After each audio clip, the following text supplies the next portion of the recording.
आज की क्लास हम शुरू करते हैं। शुक्रवार को यानी कि फ्राइडे को हम लोगों ने यहाँ पर क्लास में पढ़ा था पास्ट परफेक्ट टेंस, ठीक है, और कल सैटरडे था तो कल हम लोगों ने पढ़ा पास्ट परफेक्ट कंटिन्यूअस टेंस। तो ये दोनों टेंस के नहीं भेजे गए थे वीडियोस। अभी क्लास खत्म होने के बाद पास्ट परफेक्ट टेंस के वीडियो भेजे जाएंगे और भेजा जाएगा, और कल जो है पास्ट परफेक्ट कंटिन्यूअस टेंस का भेजा जाएगा, ठीक है। और बनाने के लिए भी दिए गए थे, तो उन्होंने बनाया या नहीं ये तो उतने मुझे नहीं मिले हैं, लेकिन कुछ ने बना करके भेजा है। और पास्ट इम्परफेक्ट टेंस का मैंने उसका जो आंसर है बना करके भेज दिया था, जो SW दिए गए थे पास्ट इम्परफेक्ट टेंस के, वो बना करके कल भेज दिया गया है। और तुम लोग उसमें मिला लेना, जो बनाया है तुम लोगों ने SW जो दिए गए थे उससे मिला लेना कल जो मैंने बना करके भेजा है, ओके। तो आज हम लोग पढ़ेंगे पास्ट परफेक्ट टेंस और कल पास्ट परफेक्ट कंटिन्यूअस टेंस पढ़ेंगे, ठीक है। तो बस वीडियो को समझना है, मैं जो बोलूँगा समझाऊँगा उसको समझना है, और कहीं दिक्कत हो तो जैसा कि मैंने पहले भी कहा था कि उसे मैसेज करना है कि ये प्रॉब्लम है, फिर उसको सॉर्ट आउट किया जाएगा, ठीक है। तो आज चलो let us start, come to the point. आज हम लोग पढ़ेंगे past perfect tense. Past perfect tense, इसकी डेफिनेशन है, इसकी परिभाषा है, अ टेंस विच डिनोट्स, वह काल जो दर्शाता है, when an action had done by the subject, जब कोई भी कार्य कर्ता के द्वारा किया जा चुका था। याद रखना कि पास्ट परफेक्ट टेंस में क्या होता है, सब्जेक्ट जो भी काम करता है या कोई भी व्यक्ति कोई अगर काम करता है तो वो पहले ही समाप्त किया जा चुका होता है। तो इसलिए पास्ट परफेक्ट टेंस में क्या होता है कि कर्ता के द्वारा किया जाने वाला काम वो पहले ही समाप्त कर लिया जा चुका होता है। तो फिर से इसकी डेफिनेशन को समझते हैं।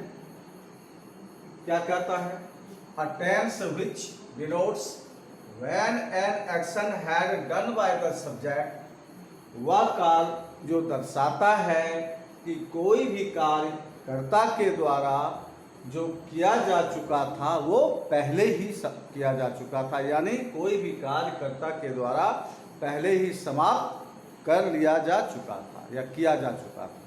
तो इस तरह से हमने क्या समझा कि अ टेंस विच डिनोट्स, वह काल जो दर्शाता है, when an action had done by the subject, कोई भी कार्य कर्ता के द्वारा जो किया जा चुका था वो कैसे कब किया जा चुका था, तो बिफोर यानी पहले, ठीक है, is called past perfect tense. तो ऐसे काल को हम पास्ट परफेक्ट टेंस कहते हैं। फिर से इसको सरल भाषा में समझो। पास्ट परफेक्ट टेंस, वह काल दर्शाता है, वह काल जो दर्शाता है कि कर्ता के द्वारा कोई भी कार्य पहले ही समाप्त किया जा चुका था या कर लिया जा चुका था, ऐसे काल को हम पास्ट परफेक्ट टेंस कहते हैं। ये तो इंग्लिश में इसकी डेफिनेशन हो गई। Now let us come to the subject, we will try to understand in Hindi. अब हिंदी में हम समझने का कोशिश करेंगे।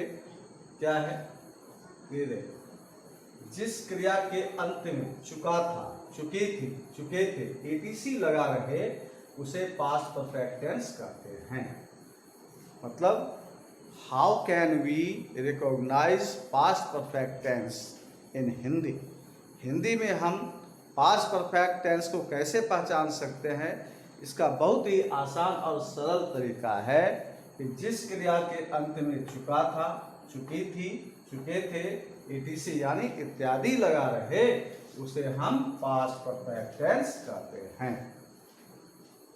इस वाक्य में फर्स्ट पर्सन, सेकेंड पर्सन तथा थर्ड पर्सन तीनों के साथ, इस वाक्य में फर्स्ट पर्सन, सेकेंड पर्सन तथा थर्ड पर्सन यानी तीनों पर्सन के साथ हेल्पिंग वर्ब, सहायक क्रिया, हेल्पिंग वर्ब को हिंदी में हम क्या कहते हैं, सहायक क्रिया। सहायक क्रिया हैड और क्रिया का तीसरा रूप यानी V3 का प्रयोग किया जाता है। सिंपल सा है। टेंस में अगर हल्का है तो सबसे हल्का यही है। पास्ट परफेक्ट टेंस का रूल क्या कहता है कि पास्ट परफेक्ट टेंस में first person I we, second person you, third person plural number they, boys, girls, men, MEN men, women, WOMEN women, इन सब के साथ इत्यादि के साथ जिनसे कि एक से अधिक की संख्या का बोध हो, उन्हें हम थर्ड पर्सन प्लूरल नंबर कहते हैं। तो क्या हुआ कि इस पास्ट परफेक्ट टेंस में क्या है, क्या कहता है रूल हमारा कि पास्ट परफेक्ट टेंस में first person I we, second person you, third person plural number they, boys, girls, man, woman, teachers, mothers, fathers, dogs, cows, etc तथा थर्ड पर्सन सिंगुलर नंबर अन्य पुरुष एक वचन जिनसे एक की संख्या का बोध होता हो, जैसे he, she, it, Mohan, Golu, Radha, Neha, dog, cow, boy, girl, man, woman, MAN man, WOMAN woman, इन सब के साथ हम हेल्पिंग वर्ब, हैड और क्रिया का तीसरा रूप लगाते हैं। यानी कहने का मतलब ये हुआ कि पास्ट परफेक्ट टेंस में तीनों पर्सन के साथ, चाहे वह सिंगुलर नंबर में रहे या प्लूरल नंबर में रहे, चाहे एक की संख्या रहे या एक से अधिक की संख्या रहे, उससे कोई मतलब नहीं है। तीनों पर्सन के साथ हम हेल्पिंग वर्ब हैड और क्रिया का तीसरा रूप यानी V3 का प्रयोग करते हैं। सिंपल सा है। तो अब I think that should not be any difficulty to understand. फिर से आई एम रिपीटिंग अगेन कि इस तरह से हमने क्या समझा कि पास्ट परफेक्ट टेंस में तीनों पर्सन के साथ हेल्पिंग वर्ब हैड और क्रिया का तीसरा रूप लगाया जाता है।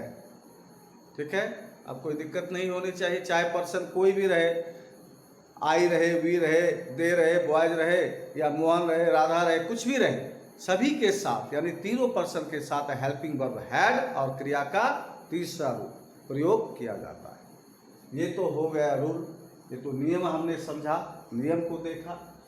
अब चले आइए स्ट्रक्चर पर। स्ट्रक्चर क्या कहता है? Subject plus had plus V3 plus object, यानी subject plus had plus V3 plus object, यानी पास्ट परफेक्ट टेंस में सब्जेक्ट के साथ हेल्पिंग वर्ब हैड का हम प्रयोग करेंगे और क्रिया का तीसरा रूप प्रयोग करेंगे। बस इतना सही है, बहुत सिंपल है। टेंस में ये सबसे आसान और हल्का यही है। आइए अब इसको हम लोग according to the structure we will try to do it. हम लोग कोशिश करेंगे इसको बनाने का और स्ट्रक्चर को फॉलो करना है। और हमेशा मैं तुम लोगों को कहता हूँ, आई ऑलवेज टेल यू कि यदि स्ट्रक्चर माइंड में नहीं रखोगे, याद नहीं रखोगे, तो फिर किसी भी तरह के, चाहे हिंदी से इंग्लिश करना हो या और कुछ ग्रामेटिकल पोर्शन में बनाने हो, जैसे वॉइस है, नरेशन है या और कुछ बनाना हो, तो फिर वहाँ प्रॉब्लम होती है। इसलिए बार बार I am telling you again and again, at first you have to recall the structure of any tenses. किसी भी टेंस का जो है स्ट्रक्चर ध्यान रखना है, पहला। दूसरी बात, पहचान चिन्ह, चाहे वो किसी भी टेंस का हो, वो पहचान चिन्ह हिंदी में जो लिखाए गए हैं वो हिंदी के में पहचान चिन्ह को याद रखना है और स्ट्रक्चर को याद रखना है। तो अब यहाँ पर है कि how can we recognise past perfect tense in English. English और हिंदी दोनों में पहचान रखना जरूरी है, क्योंकि आगे जो भी हम पढ़ेंगे उसमें टेंस के स्ट्रक्चर की बहुत ये आवश्यकता पड़ती है, यानी कि टेंस से ही रिलेटेड क्वेश्चन रहते हैं, जैसे वॉइस है, नरेशन है या और कॉमन एरर्स वगैरह सब है। तो वहाँ पर ये इन सब चीज़ों का ध्यान रखना पड़ता है। इसलिए हिंदी और इंग्लिश दोनों में पहचान रखना जरूरी है। पहचानने का जो तरीका है वो ध्यान में रखना जरूरी है। तो सबसे पहले हिंदी की बात मैं करता हूँ। तो हिंदी में पहचान क्या है पास्ट परफेक्ट टेंस का? पास्ट परफेक्ट टेंस का पहचान है कि जिस क्रिया के अंत में चुका था, चुकी थी, चुके थे इत्यादि लगा रहे, उसे हम पास्ट परफेक्ट टेंस कहते हैं। ये तो हिंदी में पहचानने का तरीका हो गया। Now let us come to the English. Come in English. अब इंग्लिश में आए तो इंग्लिश में कैसे हम पहचान सकते हैं? तो इंग्लिश में बहुत सिंपल है, सरल तरीका है कि जिस वाक्य में सब्जेक्ट के साथ हैड और क्रिया का तीसरा रूप लगा रहे, जिस वाक्य में सब्जेक्ट के साथ हैड और क्रिया का तीसरा रूप लगा रहे, उसे हम पास्ट परफेक्ट टेंस कहते हैं। ये इंग्लिश में पहचानने का तरीका है। तो अब हिंदी और इंग्लिश दोनों में हमने पहचानने का तरीका समझ लिया। अब चलते हैं इसी स्ट्रक्चर के आधार पर के अनुसार हम नीचे लिखे वाक्यों को ट्रांसलेट करेंगे इंग्लिश में। बहुत आसान है और मेरे ख्याल से तुम लोग भी आसानी से समझ जाओगे और बना भी लोगे। तो चलो सबसे पहले हम देखते हैं क्या लिखा हुआ है एज में। एज में है यहाँ, मैं नदी में तैर चुका था। मैं नदी में तैर चुका था। अब हमारा स्ट्रक्चर क्या कहता है कि सबसे पहले सब्जेक्ट लिखने के लिए, तो ये सब्जेक्ट कहता है लिखने के लिए, तो मैं नदी में तैर चुका था। इस वाक्य में सब्जेक्ट क्या है? मैं की इंग्लिश क्या होती है? आई होती है। तो यहाँ आई लिखेंगे, आई हो गया। आई के बाद स्ट्रक्चर हमारा क्या कहता है? हैड लगाने के लिए हैड लगाएंगे, आई हैड हो गया। उसके बाद स्ट्रक्चर क्या कहता है? V3 यानी क्रिया का तीसरा रूप। अब इस वाक्य में क्रिया खोजो, कहाँ है? क्रिया क्या है? तैर। तैर मतलब तैरना। तैरना की इंग्लिश क्या होती है? स्विम। तो स्विम यह वर्ब है, तो स्विम का तीसरा रूप क्या होगा? स्विम, स्वयं, स्वम। ये ध्यान से रखना है। पास्ट परफेक्ट टेंस रहे या प्रेजेंट परफेक्ट टेंस रहे या फ्यूचर परफेक्ट टेंस है, तीनों परफेक्ट टेंस में जो है क्रिया के तीसरे रूप का प्रयोग किया जाता है। इसलिए क्रिया के तीनों रूप को मेनली यानी बेसिकली जो है वो याद रखना बहुत जरूरी है। अगर हम याद नहीं रखेंगे क्रिया के तीनों रूप को तो फिर बनाने में वहाँ परेशानी होगी।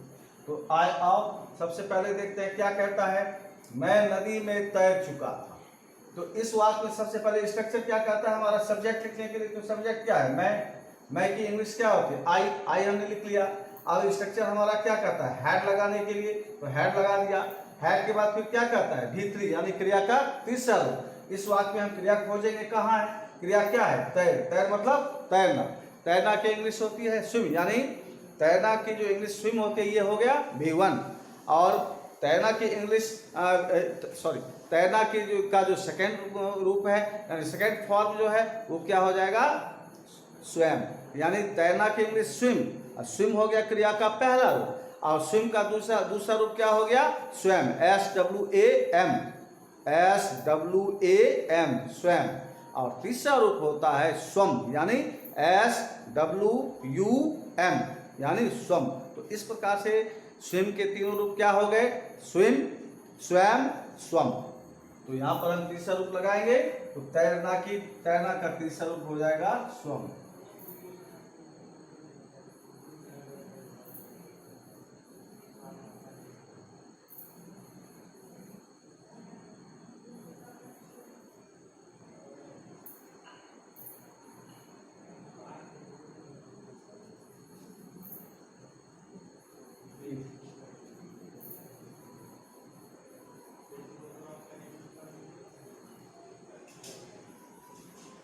क्या हो गया? आई हैड स्वम, SWUM, ठीक है। तो क्या हो गया? आई हैड स्वम मतलब मैं तैर चुका था। कहाँ तैर चुका था? आई हैड स्वम, मैं तैर चुका था। कहाँ तैर चुका था?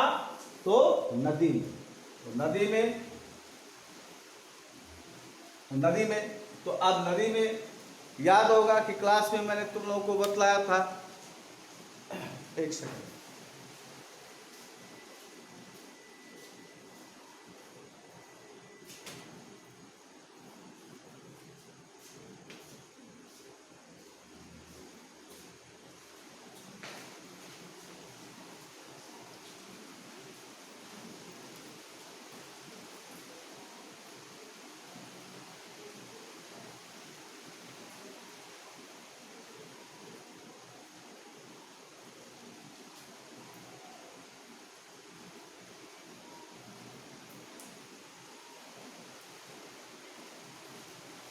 क्या हो गया, आई हैड स्वम, मैं तैर चुका था। कहाँ तैर चुका था, तो नदी में।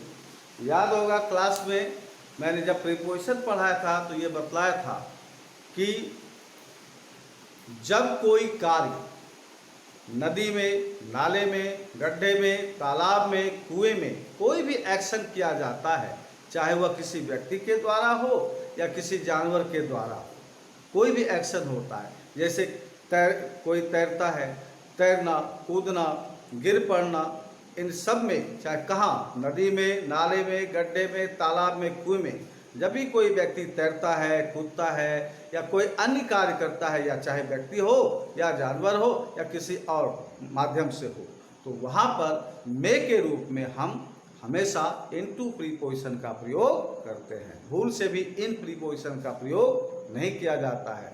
अगर हम इन प्रीपोजिशन का प्रयोग करेंगे यहाँ पर तो हमारा सेंटेंस 100% रॉन्ग हो जाएगा। इसलिए हमेशा ये ध्यान रखना है कि जब हम किसी भी हिंदी के वाक्य को इंग्लिश में ट्रांसलेट करते हैं या इंग्लिश में ही कुछ लिखते हैं, तो अगर प्रीपोजिशन है, प्रीपोजिशन जो है उसे सही जगह पर यूज़ करना पड़ता है। किस स्थान पर कौन सा प्रीपोजिशन यूज़ किया जाता है, ये क्लास में मैंने बतलाया था, पढ़ाया भी था। फिर आगे जब हमारा नरेशन और वॉइस फिनिश हो जाएगा तो फिर से दोबारा मैं प्रीपोजिशन यहाँ पर तुम लोगों को पढ़ा दूंगा, ताकि कहीं से अगर छूट गया हो, ध्यान में नहीं रहे, तो उसे रिवीजन कर लेना है, उसे अच्छी तरह से दोबारा फिर पढ़ लेना है, ताकि प्रीपोजिशन में आगे कोई प्रॉब्लम ना हो। इसलिए हमेशा याद रखना कि प्रीपोजिशन, मैंने तुम लोगों को कहा भी था कि प्रीपोजिशन को इंग्लिश ग्रामर का बैकबोन कहा जाता है। अगर ये आपका सही नहीं है तो बिल्कुल कुछ भी नहीं सही है। कहने का मतलब ये हुआ कि अगर हमारा जो बैकबोन है वो अगर सही नहीं रहेगा तो हम सही तरीके से ना बैठ पाएंगे ना खड़े हो पाएंगे। यानी हमारी रीढ़ की हड्डी जब सही नहीं रहेगी, टूट जाएगी या किसी तरह से कोई उसमें खराबी आ जाएगी, तो हम सही पॉस्चर में, सही स्थिति में ना बैठ पाएंगे ना खड़े हो पाएंगे। तो सेम वही कंडीशन है इंग्लिश ग्रामर में प्रीपोजिशन का। ये it is known as the backbone of English grammar. ये बैकबोन है। अगर ये हमारा सही नहीं है तो आप समझ जाइए कि कुछ भी आपका सही नहीं है इंग्लिश ग्रामर में। इसलिए इम्प्रूव करना है। If you want to improve your English language and English literature, anything, if you want to improve, then you have to take care more and more in preposition। तो क्या मैंने कहा कि जब भी कोई व्यक्ति नदी में गिरता है, नदी में, नाले में, तालाब में, गड्ढे में, कुएं में गिरता है, तैरता है, कूदता है या कोई भी अन्य कार्य किया जाता है किसी व्यक्ति के द्वारा या जानवरों के द्वारा, तो वहाँ पर हम मे के रूप में हमेशा इनटू प्रीपोजिशन का प्रयोग करते हैं। भूल से भी इन प्रीपोजिशन का प्रयोग नहीं करना है। तो क्या हो गया, आई हैड स्वम इनटू, मैं तैर चुका था। कहाँ तैर चुका था, तो नदी में, इनटू द रिवर। बन गया, ये आपका हो गया पहला, I had swum into the river. Next है, क्या कहता है, लड़के मैदान में क्रिकेट खेल चुके थे। लड़के मैदान में क्रिकेट खेल चुके थे। अब सबसे पहले हमारा स्ट्रक्चर क्या कहता है, सब्जेक्ट। तो सब्जेक्ट क्या है, लड़के। लड़के की इंग्लिश क्या हो जाएगी यहाँ पर, बॉयज।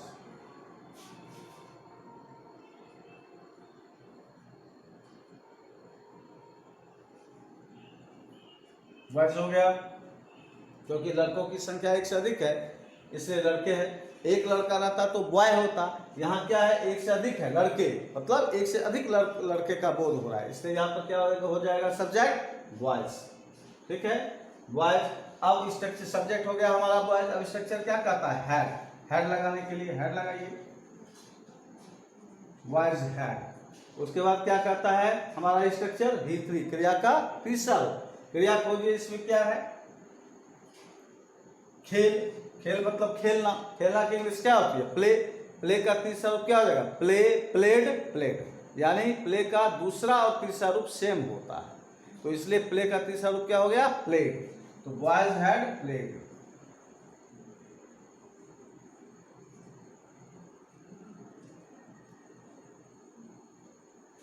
ठीक है, बॉयज हैड प्लेड, लड़के खेल चुके थे।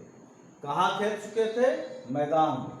तो मैदान में का क्या हो जाएगा, लड़के बॉयज हैड प्लेड, सॉरी लड़के खेल चुके थे। तो क्या खेल चुके थे, क्रिकेट। फिर से देखिए, लड़के मैदान में क्रिकेट खेल चुके थे, तो यहां हमने क्या बनाया, बॉयज हैड प्लेड। मतलब क्या हुआ इसका, लड़के खेल चुके थे। क्या खेल चुके थे, तो क्रिकेट। तो boys had played cricket.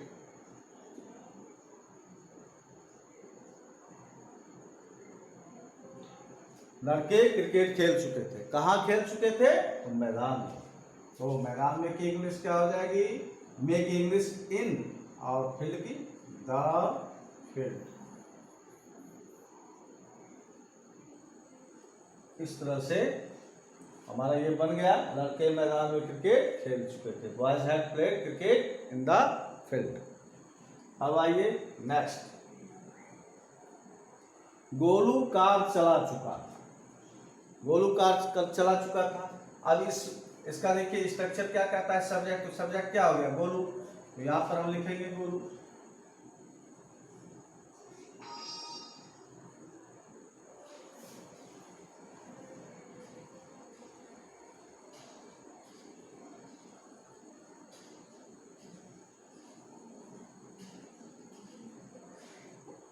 Golu हो गया सब्जेक्ट। अब सब्जेक्ट हमारा गोलू हो गया। अब स्ट्रक्चर क्या कहता है, हेड लगाने के लिए हेड लगाइए।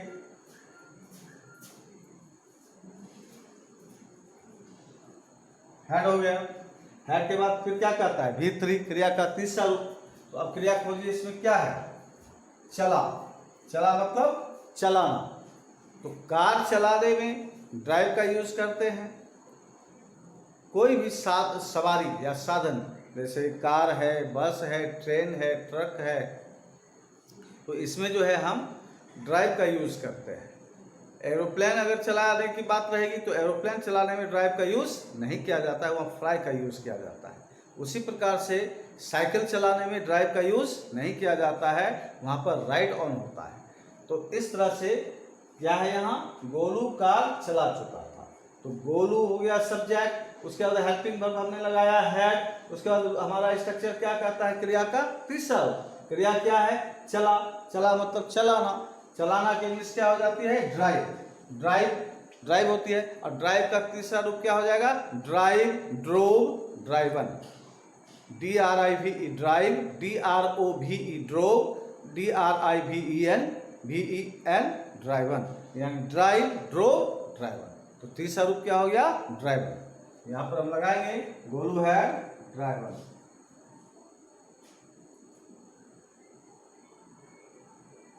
गोलू चला चुका था। क्या चला चुका था, तो कार। ड्राइवर कार हो जाएगा,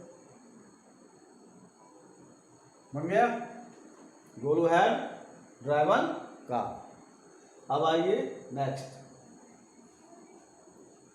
जैसा कि प्रेजेंट परफेक्ट टेंस में या किसी भी परफेक्ट टेंस में जो है इस तरह के वाक्य अक्सर आते रहते हैं। तो पास्ट परफेक्ट टेंस में यहाँ पर देखिए, इस यहाँ पर जो ये सेंटेंस है इसको पहले समझिएगा। रवि के आने से पहले पिताजी घर आ चुके थे। याद होगा कि प्रेजेंट परफेक्ट टेंस में भी मैंने इस प्रकार के वाक्य को बतलाया था। सेंटेंस को कैसे बनाना है, ट्रांसलेट करना है अकॉर्डिंग विथ स्ट्रक्चर, वो बताया था। फिर यहाँ दोबारा हम समझेंगे उसी चीज को। रवि के आने से पहले पिताजी घर आ चुके थे। इस वाक्य में दो तरह के टेंस हैं। सबसे पहले यानी कि ये जो वाक्य है दो भागों में डिवाइडेड है, ठीक है। और दोनों दो भागों में जो डिवाइडेड है ये सेंटेंस, इसमें अलग अलग टेंस है। तो सबसे पहले ये देखो, रवि के आने से पहले